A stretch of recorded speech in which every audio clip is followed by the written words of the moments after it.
Allá para el año 1941 y 42 se estableció este sello que es la Dama de las Aguas Puras y que representaba nuestro sello corporativo. Las facilidades de la autoridad, que eran sencillamente la central de Caonilla, central de Dos Bocas, Garzas, Toro Negro, Comerío, Río Blanco, etcétera. Pero ya entonces en el año 43 empezó a entrar el vapor con la unidad de Santurce, de la Puerto Rico Light and Power, que era aproximadamente 13,000 kilos. Esa unidad estuvo operando hasta 1954, 53, y se paró porque las emanaciones ensuciaban ya la ropa de la gente que las tendía alrededor de la laguna del condado. Las próximas unidades que entraron al servicio, que eran las unidades de San Juan 1 a la 4 y las unidades 5 y 6 de San Juan. El año 1965 la autoridad se movió para comenzar su programa nuclear. Ya la planta nuclear de Rincón estaba ya en operaciones, entró en operaciones en el año 1962. Las centrales hidroeléctricas ya habían terminado su potencialidad de construcción con las unidades de Yauco número 1 de 25,000 kilos y Yauco 1 y 2 de 5,000 kilos cada una. Así que ahora o era energía nuclear o energía derivada del petróleo. Así ya en el año siguiente, 65 al 70, pues ya había entrado las unidades de Costa Sur, y esas fueron las primeras unidades, esas de Costa Sur 1 y 2, fueron las primeras unidades que se estudiaron en Puerto Rico su localización, porque antes había que ir a Estados Unidos a estudiar su localización. En el año 1953 la autoridad adquirió el Network Analyzer de Massachusetts Institute of Technology, MIT, y con ese se hicieron los estudios para localizar esa planta. Y los estudios eran una competencia entre Ponce, Guayanilla y Mayagüez para localizar la planta esta de Costa Sur. El resultado del estudio era que Ponce era el sitio preferido, después Mayagüez, y el tercer sitio era el de Guayanilla. Pero ¿qué pasaba? Que en Guayanilla iba la planta de la Corco para producir petróleo, así que entonces el combustible así mataba el diferencial de costo que había en transmisión entre Ponce y Guayanilla. La autoridad tiene una Biblia sobre el petróleo, sobre las tarifas, que se estableció a fines del año 50, y siempre se seguía esa Biblia. Y esa Biblia pues sencillamente decía que se siguiera prácticamente la filosofía americana, en que aquellas tarifas que producían ganancias, como por ejemplo las tarifas comerciales, las tarifas industriales, pues tenían que financiar o subsidiar las tarifas residenciales, porque las tarifas residenciales no producían bienes con el consumo de su electricidad, mientras que las otras sí. Así que entonces las tarifas comerciales e industriales eran más altas que las residenciales, y había una reducción según el bloque de energía que consumía. Mientras más energía consumía, pues más barata era la energía. Pues en el año 1974 hubo lo que yo llamo una revolución tarifaria, donde ya la Biblia aquella que teníamos, pues prácticamente quedaba fuera, porque entonces se decía que estábamos auspiciando el consumo de energía eléctrica, haciendo que los bloques, mientras más altos de consumo, eran más baratos, y que eso no puede ser así. Pero esa revolución no fue aquí en Puerto Rico solamente, fue en toda la nación americana, y allá tuvieron que hacer lo mismo, y aquí tuvimos entonces que cambiar todo nuestro sistema tarifario y poner prácticamente una tarifa flat en la cual se estableció por primera vez un bloque de 400 kilovatios hora, que después la legislatura lo subió a 425, y los primeros 400 kilovatios hora no pagaban ajuste de combustible, y sobre 425, sobre 400, 425 pagaban, pero sobre 425 arriba ya no había ese subsidio. Pero luego ese subsidio subió tanto y tanto que la legislatura tuvo que volverlo a modificar y ponerle un límite al precio al combustible, para que sobre ese límite de $30, creo que lo pusieron, sobre ese límite ya no había subsidio. La filosofía en Europa es al revés. En Europa ha sido al revés históricamente.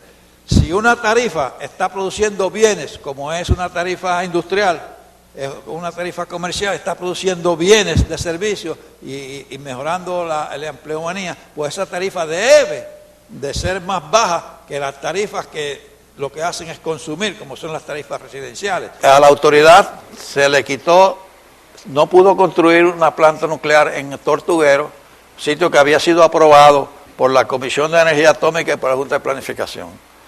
Luego no la puede construir, la compró en agosto de 1970 y ya para 1974, 75 tuvo que abandonarla y tirar la pérdida esa planta. La planta de Collente, como dijimos, 360 megavatios que tampoco pudo construir, que ya se habían hecho todos los planes, etcétera. Pues a la autoridad se le obliga a quemar aceite de oliva en sus plantas. Yo digo aceite de oliva entre comillas, porque es un aceite muy puro, ¿verdad? Y que cuesta, ha estado costando sobre $60 el barril de petróleo. Ante todas esas adversidades, todavía la autoridad mantiene las mismas tarifas. Por supuesto, toda la gran protesta es con el ajuste de combustible, el cual está sumamente carísimo, está afectando toda la vida comercial e industrial de los pueblos. En el 1975 al 80 ya comienzan los estudios ambientales y de alternativas al petróleo, entre ellos el viento.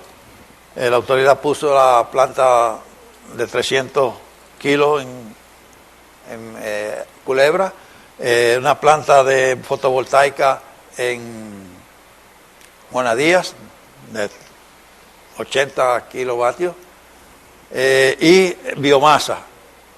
La biomasa le dio mucha investigación el Centro de Estudios Energéticos Ambientales, y aquí tenemos en nuestra audiencia al señor Lewis Smith, quien fue uno de los que más colaboró en los estudios económicos de la biomasa, y se demostró que la biomasa era económicamente viable en Puerto Rico. Pero, ¿qué pasa? Que la biomasa la defienden solamente un grupo, ¿verdad?, que está a favor de la energía, pero el grupo que está a favor de la producción de alimentos, el grupo clásico de agrónomos, se oponía y no endosaba ese proyecto. Así que ese proyecto prácticamente se quedó rezagado, a pesar de que económicamente era viable. El panorama ahora sobre las alternativas de energía, como es el sol y el viento, va enfocado a producir combustibles en vez de producir energía, o mejor dicho, producir combustibles a base de energía.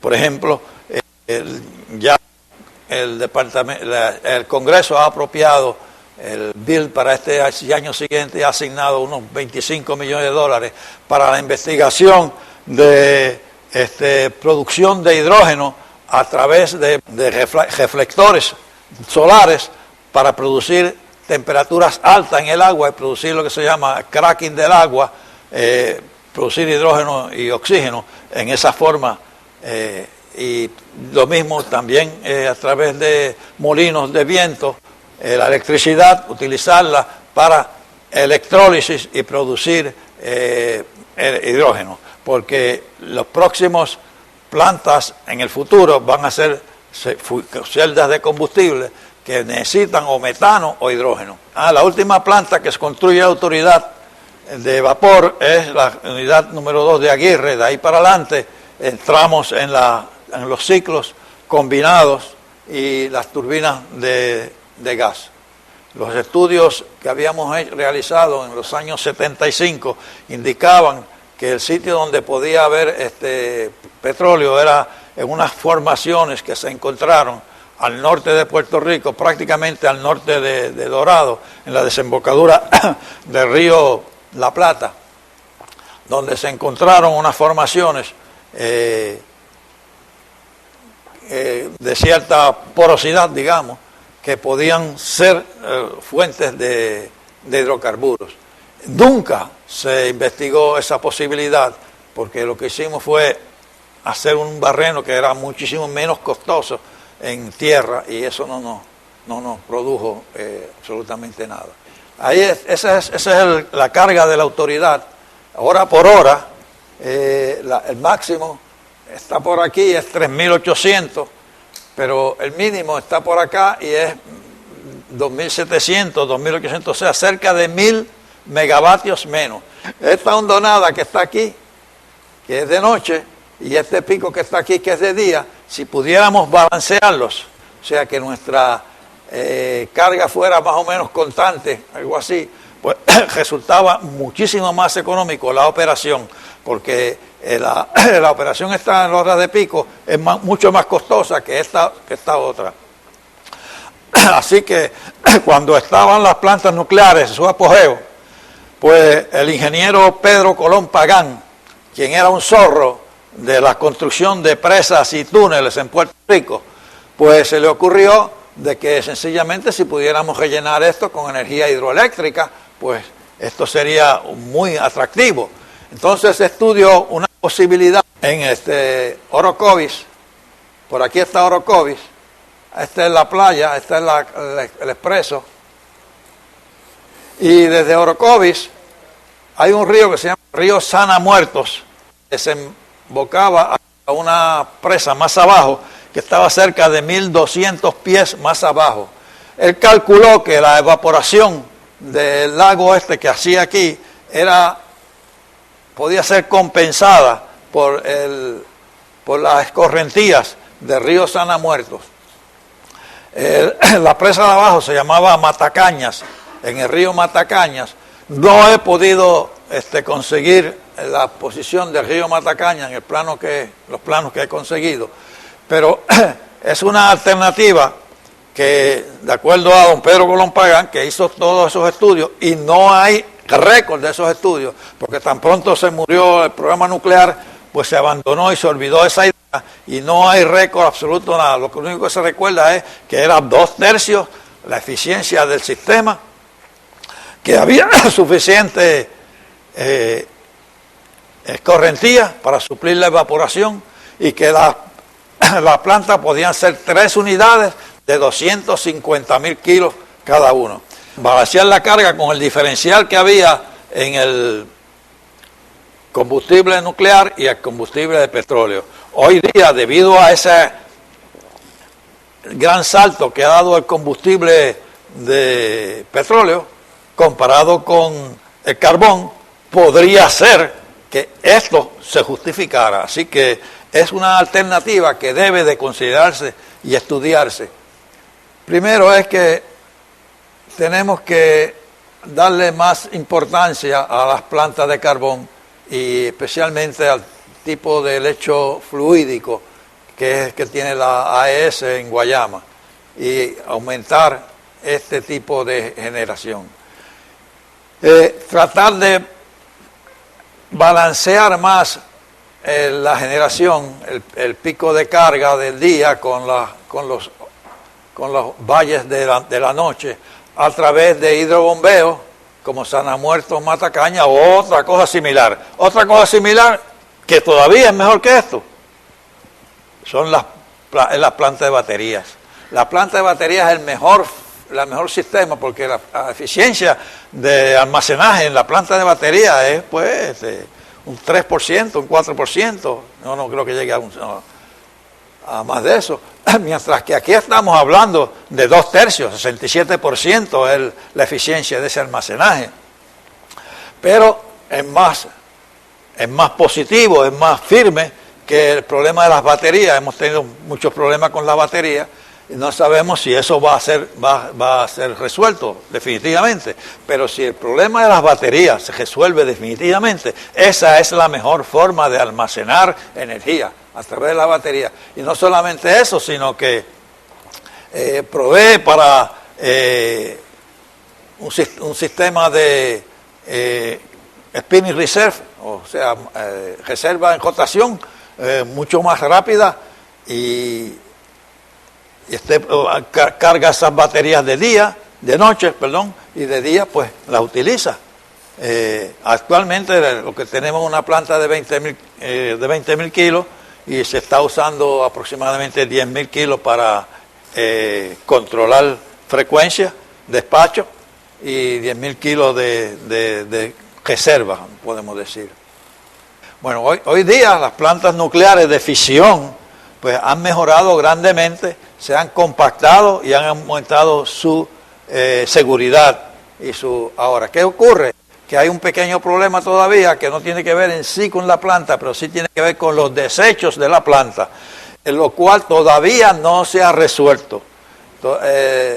Ya se ha identificado en el estado de Nevada, a 100 millas en las montañas Yucca, un depósito donde se puede poner los desperdicios de las plantas nucleares por miles y miles y miles de años, porque esa radioactividad dura miles y miles de años en estos desechos. Aquí tenemos más bien una historia de cómo ha evolucionado la fusión.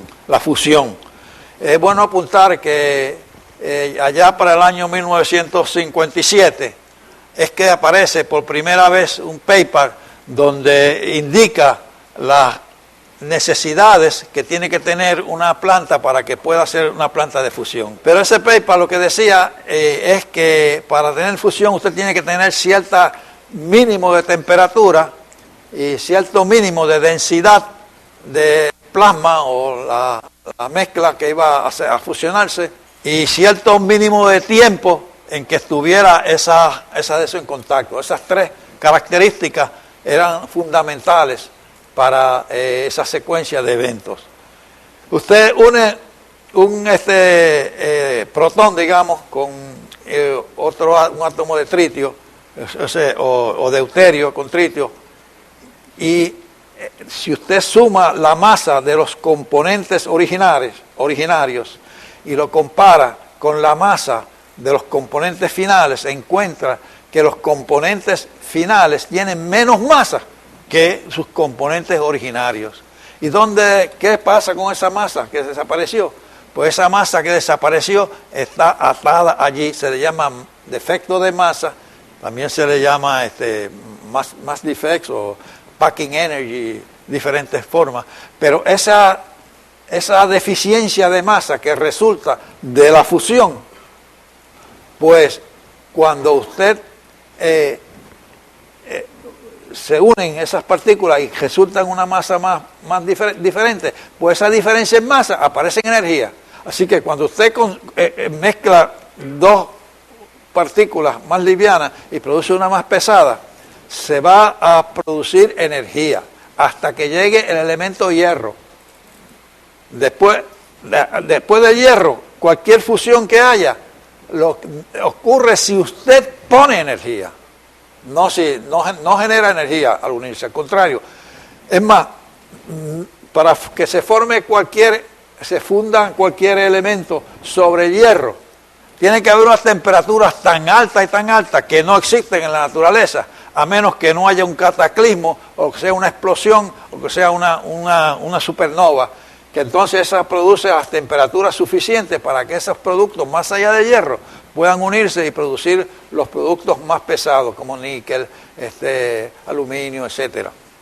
En la Universidad Politécnica de Puerto Rico tenemos una máquina, y tenemos al doctor Leal, que es un PhD en física y es nuestro investigador principal. Y tenemos estudiantes ya bregando con no exactamente la fusión, porque necesitamos, pero alcanzamos una densidad de partículas de cerca de 10 a 12 partículas por centímetro cúbico y un confinamiento de 300 milisegundos y temperatura de 5.8 millones de grados Kelvin. Esa es una máquina, esto es como un cilindro y alrededor tiene unos coils, unas bobinas que producen un campo magnético y ese campo magnético produce lo que se llama pinch effect y el plasma que está dentro de la máquina no se pega a las paredes porque el mismo campo magnético lo hace mantener despegado. Más allá de las plantas de fusión y esto que conocemos, lo que va a ocurrir es más grande todavía, porque lo que va a ocurrir es el desarrollo del control de la fuerza de gravedad. Para controlar la fuerza de gravedad, cuando esto se controle, pues mire, esta es la solución final del problema energético y de transportación, etcétera, de la humanidad. Para esto hay que conocer por completo la energía de gravedad. Einstein ha contribuido considerablemente al entendimiento de la gravedad, pero todavía falta muchísimo.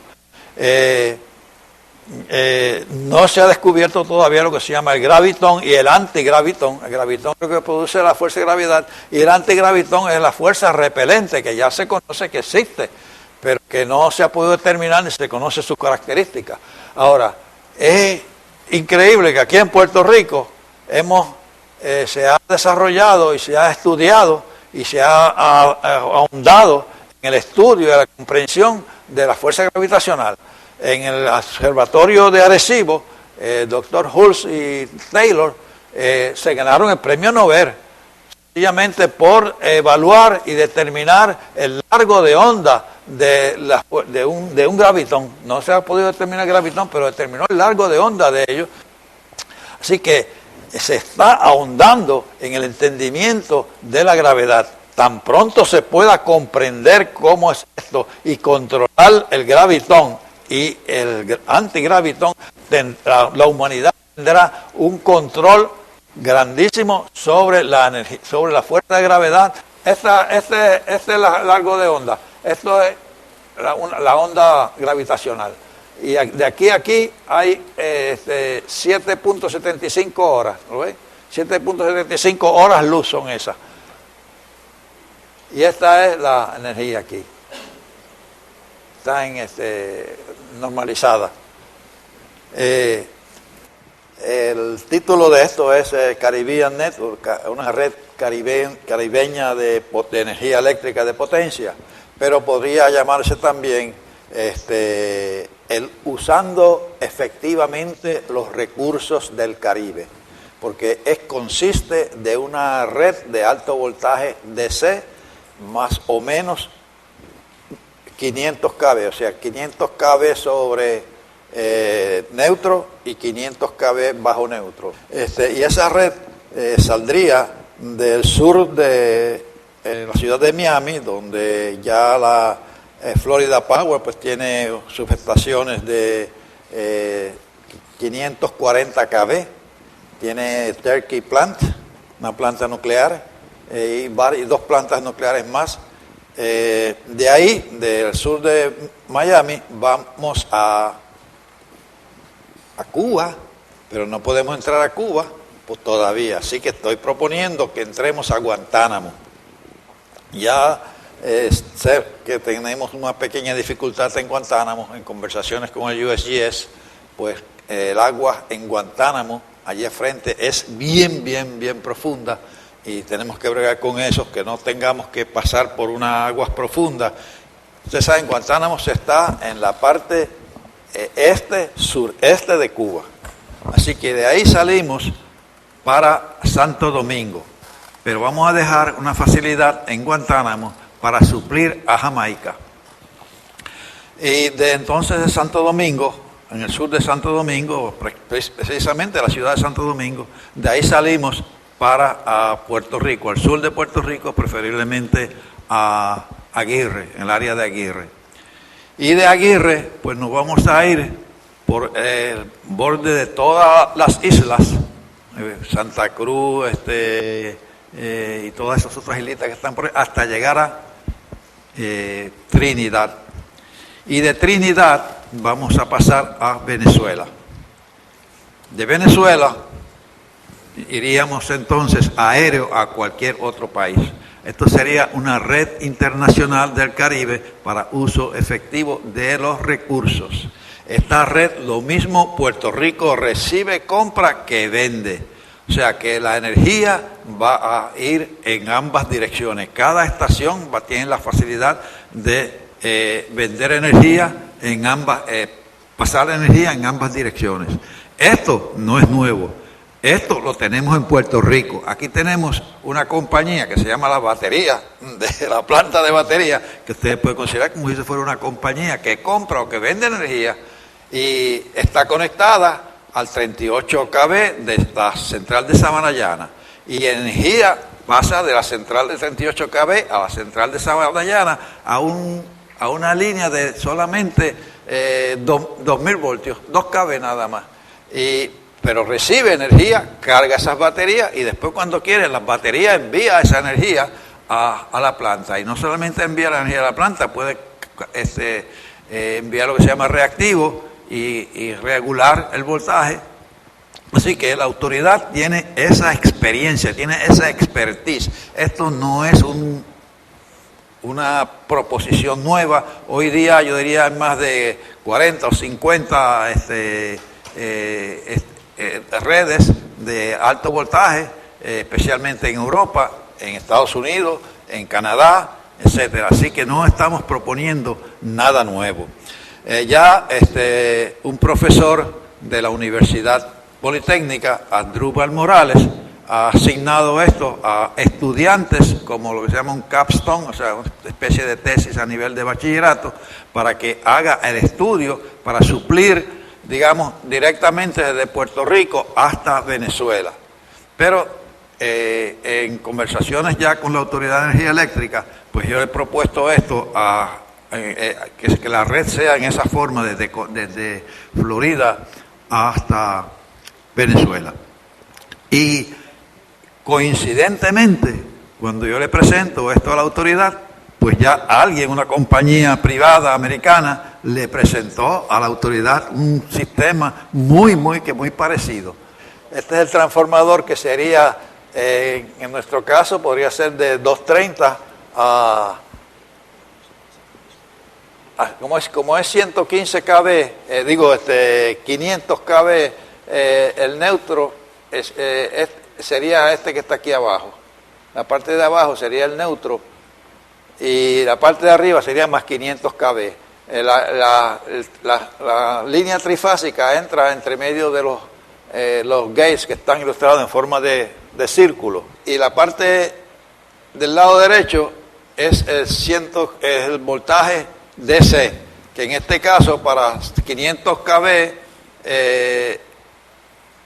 sería pues 500 kV entre los terminales de arriba. O sea que cada transistor, digamos, cada gate turn-off que se le llaman, pues tendría la mitad de ese voltaje, o sea que sería 250 kV de aislación. O sea que uno coge 250 kV y el otro 250 kV.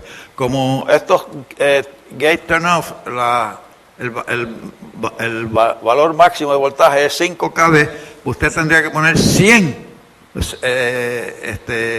50 por encima de la entrada de la línea A6, 50 por debajo, cada uno de una aislación de 5 kV, y eso le daría los 500 kV. En la línea de abajo vemos la misma de arriba, pero donde la línea de arriba sería más 500 kV y la de abajo menos 500 kV. Así que entre una y la otra línea en el circuito de abajo, pues existen los 1000 kV. La energía pues puede ir lo mismo en una dirección que en otra. El circuito del centro es una ilustración del control AC Power. Es especie de un servo mecanismo donde usted pone un voltaje de referencia, mide el voltaje de salida, lo trae y lo compara con el voltaje de referencia, y la diferencia es un error que usted lo envía entonces a un controller que incluye control de derivada y control de integral, y en esa forma usted puede cambiar lo que se llama la fase del disparo de la gate turn-off. Hoy día los circuitos que están, en vez de usar los GTO, están utilizando otro tipo ya más avanzado, que es mucho más rápido que los GTO, que son Insulated Gate Bipolar Transistors, que sería lo que se utilizaría en esta facilidad. En la figura del medio vemos un circulito con una cruz. Ese es el comparator, que compara la señal de referencia que usted quiere con el feedback. Entonces entra a una curva donde cambia esa señal a un voltaje, y el voltaje entonces entra al controller, y el controller produce el ángulo alfa que usted desea para controlar el gate turn-off y dispararlo en cierto punto de la curva. En esa forma entonces usted aumenta o disminuye el voltaje DC o acepta o envía potencia. Los thyristros, pues ya el primer tipo de thyristro a base de Mercury Arc, pues eso está completamente obsoleto, no se utiliza. Entonces los SCR, Silicon Control Rectifiers, que usamos muchos de nosotros en los primeros circuitos en las plantas, allá en los años 50, y estos han sido sustituidos por el GTO, Gate Turn Off, que el GTO es un transistor, digamos, que tiene dos terminales de control, y uno de ellos es el que apaga directamente el transistor. Y una de las ventajas del GTO es que si él falla, pues es un cortocircuito. Él falla en cortocircuito. O sea que si usted tiene, en el caso de Sabana Llana, pues lo que hay son dos GTOs son de 4.5 kV de aislación, y la línea es de 2 kV nada más de voltaje. Son 1000 baterías de 2 voltios más o menos cada una, así que lo que le da son 2000 voltios en serie, esas 1000 baterías. Por lo tanto, con un solo GTO que tiene una aislación de 4.5 kV es suficiente, pero en el caso de Sabana Llana tiene dos GTO, cosa que si falla uno es como si fallara en cortocircuito, y el sistema sigue operando como si no hubiese habido ninguna falla. Okay, esa es una planta solamente de los thyristros nada más. Recuerden que en este caso tendríamos que tener 100 thyristros multiplicado por 3, por las 3 fases, serían 300. Para un más 500, y para el menos 500, pues tenemos que tener 300 más, serían 600 válvulas que tendríamos que tener. Esa es una fotografía del GTO que tenemos ahora en Sabana Llana. El de la izquierda es ya montado en un sistema con enfriamiento, un heat exchangers, y el de la derecha es la válvula simple. Uno de los problemas más delicados que tiene este proyecto es el cable. El tipo de cable, ya prácticamente toda la electrónica, yo diría que esto es prácticamente ya una forma estándar, pero en el cable no es así. En el año 1975, se ideó poner una refinería y una planta en la Mona, y le pidió a la autoridad, ¿verdad?, que diseñara el sistema de suplir energía a la Mona para ese superpuerto. Y entonces, pues el problema que encontramos era llevar el cable de Rincón a la Mona, y había que pasar cerca de 3.200, 3.300 pies de profundidad, o sea, 1.000 metros. Y el ingeniero Julio Negroni y este servidor, pues visitamos varias compañías en Europa. Así que visitamos a BBC en Alemania, visitamos a Pirelli en Italia, visitamos a British Electric en Inglaterra, y todas nos presentaron el mismo problema, que no existía cable para esa época que pudiera cruzar esas profundidades. Que el problema principal era que la presión del agua iba a exprimir el aceite del cable, y el cable pues iba a perder su aislación. Que sí, que se podía desarrollar un programa de investigación para desarrollar este tipo de cable y probarlo antes de vendérnoslo. Y ahí se terminó el proyecto, y nos olvidamos del cable. Ahora, viendo la situación de este cable 30 años después, pues la diferencia ha sido una gran diferencia. Ahora tenemos cables cross-linked polyethylene, que es el mismo tipo de aislación que tenemos en el cable actualmente que va a Culebra y a Vieques. Y hay un tipo que se llama modificado, XLPE, cross-linked polyethylene, modificado también. O sea que no son cables de aceite, a pesar de que también existe el cable no de aceite, sino de papel impregnado en aceite. Y esos cables están hoy usándose en profundidades de 1.000 metros. Así que en estos 30 años ha progresado considerablemente